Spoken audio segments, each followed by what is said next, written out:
Some premium cigars are engineered to thrill you.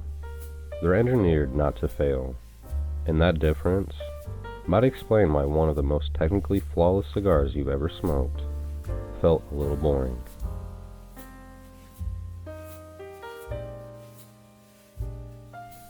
You light it. The burn line is razor straight. The draw, effortless. The ash holds firm. The construction, textbook.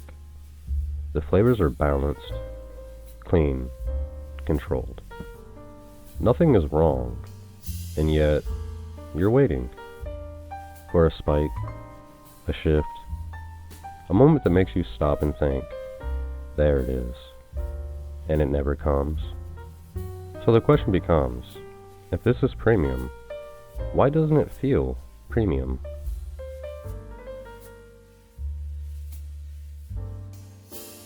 In cigars, premium has a technical definition: long filler tobacco, handmade construction, proper fermentation, quality leaf, intentional aging. It does not mean explosive intensity, polarizing flavor, dramatic transitions, or palate shock. Somewhere along the way, many of us equated premium with extraordinary. But extraordinary carries risk, and risk behaves differently depending on scale.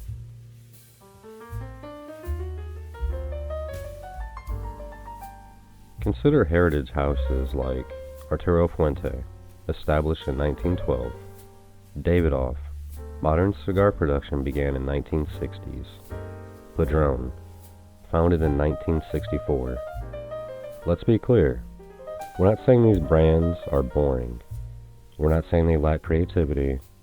We're saying something more structural. When your name has been on cigar bands for 60 to 100 years, you manage risk differently.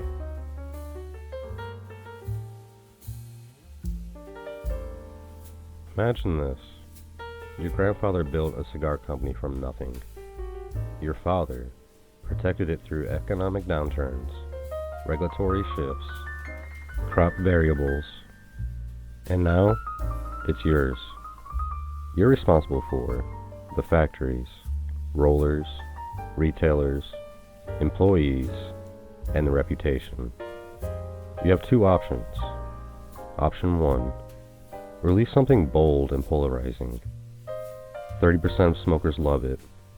70% never buy it again. Or option 2, release something stable. 85% of smokers find it consistently good. Retailers reorder confidently. Complaints are minimal.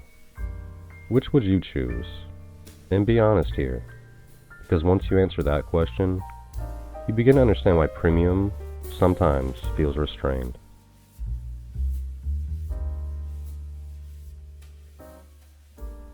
Here's the part most consumers never get to see. When a cigar becomes part of a core premium line, it must be recreated across multiple factories, different rollers, different crop years, across different primings, different vitolas, and across hundreds of thousands, sometimes millions of cigars. A master blender may perfect a blend in a controlled tasting room, but scaling that profile, that's engineering. At scale, small variations multiply. A slight fermentation shift, slightly thicker wrapper leaf, a subtle bunching difference from a roller, humidity changes during distribution. Aggressive blends are less tolerant of those variables. Heavy Lajero can destabilize combustion. Highly oily wrappers can burn inconsistently. Delicate transitions can disappear if one leaf shifts slightly in aging. So what happens? Blends are built with margin. Margin allows tolerance. Tolerance ensures repeatability. Repeatability protects reputation. And protection often looks like restraint.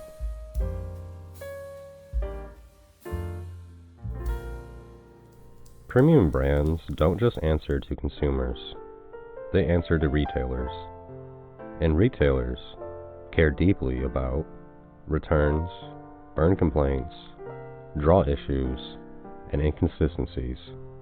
A cigar that burns poorly creates friction immediately, and a cigar that feels a little safe rarely gets returned. Now add in the internet.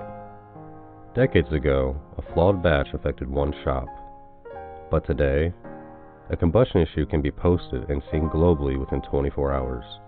Between forums, YouTube, Instagram, rating platforms.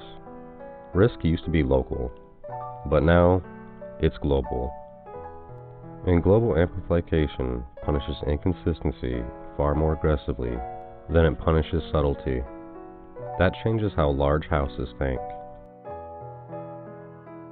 Smaller boutique brands operating at a lower production volumes can afford more volatility, more experimentation, more aggressive blends, more polarization. If 30% love it intensely, that might sustain the brand. But when you operate at a massive scale, losing 30% of repeat buyers isn't a creative setback. It's structural damage. Different scale, different incentives.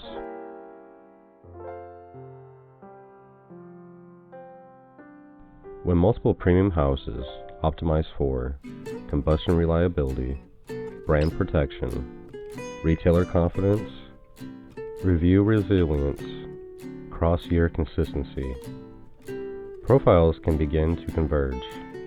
Not identical, but similar. Medium-bodied, balanced, technically excellent, clean. Less volatile, less surprising. The more you optimize against failure, the more you may reduce variation. And variation is often where the excitement lives.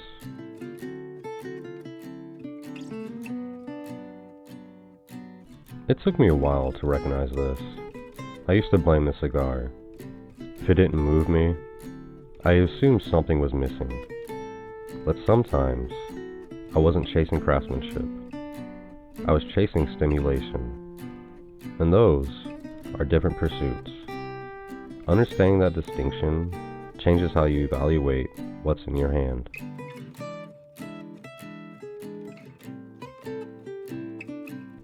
So maybe the real question isn't, why is this premium cigar boring? Maybe the better question is, has premium, at scale, optimized for reproducibility so effectively that surprise becomes secondary? Or perhaps, surprise was never the goal. Perhaps premium was always about control, consistency, and endurance, and we projected intensity into it.